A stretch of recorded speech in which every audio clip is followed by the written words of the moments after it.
Hello there, focused learner. Welcome to this explainer. Take a deep, quiet breath with me, and let's just settle in. Today, we're going to step into the incredibly shadowy, high-stakes world of Five Eyes intelligence agencies. We're talking about places like the NSA, the CIA, and Canada's Communications Security Establishment, or the CSE. I'm going to gently guide you through a recently declassified review that pulls back the curtain on one of their absolute most secretive hiring practices, the pre-employment polygraph. So go ahead and dim the lights, get comfortable, and let's explore together what really happens inside that quiet interrogation room.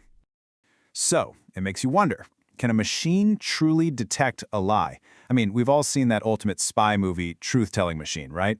A little metal pin scribbling frantically across a scrolling piece of paper, while a clever interrogator catches the spy in this massive web of deceit. But does it actually work in reality? Or is it literally just an illusion of security? Let's gently dive into this and look at the actual facts derived from a really comprehensive, independent review of intelligence agency polygraph testing. Section 1. Unmasking polygraph mechanics. You know, every single applicant has to navigate three very distinct, highly structured stages during their examination. First up is the pre-polygraph interview. This is where examiners collect incredibly detailed biographical and medical information to, supposedly, ensure you're actually fit to be tested. Second is the polygraph exam itself, where your physiological phenomena, things like your respiration, your heart rate, your sweat, are continuously monitored. And third is the post-polygraph interview, which is really just an opportunity for the examiner to interrogate any of those physiological responses they just recorded. During the test, you're going to face what they call relevant questions. Now, these specifically target the core loyalty and criminality issues the intelligence agencies are truly looking for. They're very direct inquiries about things like espionage, support for extremist violence, or whether you have literally ever mishandled classified information. It's actually your physical reaction to these specific questions that determines your score. But here is the psychological trap of the whole exam. The examiners will also ask you comparison questions. These are incredibly broad, life-spanning questions, like whether you've ever been dishonest or broken a rule in your entire life. The secret here is that these are not actually scored for truthfulness. Nope.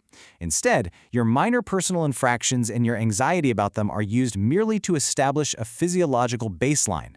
The machine literally needs you to be nervous about these comparison questions so it has a baseline to compare against those relevant espionage questions. And the crazy part, candidates are almost never told the difference between the two. Section 2. The science clash. There's this startling disconnect between the machine's flawless reputation and its actual scientific validity in the real world. On one side, proponents like the American Polygraph Association claim a 90% or better accuracy rate. But on the other side, well, the wider, independent scientific and psychological community deeply disputes its validity. The National Academy of Sciences found that the scientific basis is weak, the quality of research is really low, and the actual error rate is just unknown. In fact, many psychologists argue that there is absolutely no unique physiological reaction to a lie. So rather than a lie detector, the machine might honestly be more accurately called a fear detector. Section 3. Medical data and privacy risks. So if the science is flawed, what are the actual risks to the individual taking the test? Well, to determine if an applicant is fit for the machine, examiners collect deeply personal medical data. I'm talking about them asking about your sleep habits, your psychiatric history, any prescribed medications you're taking, your coping mechanisms for stress, and even your history with drugs and alcohol. But the reviewers found a huge problem. The examiners collecting this intimate data lack any formal medical training. They aren't doctors or psychologists, they are just trained in interrogation.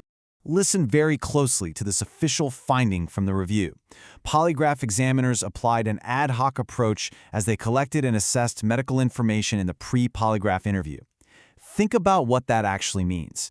It means non-medical personnel are arbitrarily judging an applicant's psychological and physical fitness based on incredibly sensitive disclosures. It's a profound privacy risk without any clear medical standard to justify it at all.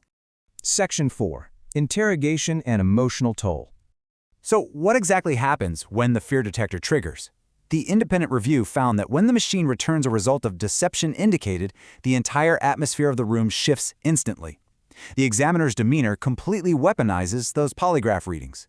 Interviews that started out so friendly and genial abruptly turn into aggressive, adversarial interrogations. They're specifically designed to break candidates down and elicit confessions to explain away the machine's squiggly lines. The review actually stated some employees expressed that they considered the polygraph process to be traumatic. Those aggressive tactics and that intense emotional pressure inflict profound anxiety on applicants. It really is a psychological gauntlet, and it takes a very real, very heavy toll on the mental well-being of people who are simply trying to serve their country. When faced with that repetitive questioning and immense pressure, applicants begin frantically searching their memories for literally any minor fault to explain why their heart rate jumped. Some even attempt mental countermeasures, trying to desperately control their physical reactions. This immense pressure leads to the totally unnecessary disclosure of highly intimate personal details. And worse still, the reviewers found a really serious risk here. Candidates might actually fabricate information, just guessing, oversharing, or inventing hypothetical scenarios, just to satisfy the examiner and make that aggressive questioning stop. Section 5. Uninformed consent and hidden uses. So, where does all this highly sensitive applicant data actually end up? Well, there is a massive gap between what applicants are told and what is secretly done behind closed doors. The stated purpose of the polygraph is strictly for security clearance and assessing loyalty. But the review found that this deeply personal information is secretly funneled right over to human resources for general suitability panels. That means data collected under the very serious guise of national security is quietly used for routine hiring and employability decisions, far exceeding the applicant's given consent. And to keep this whole system running smoothly, candidates are explicitly discouraged from doing their own personal research before taking the test.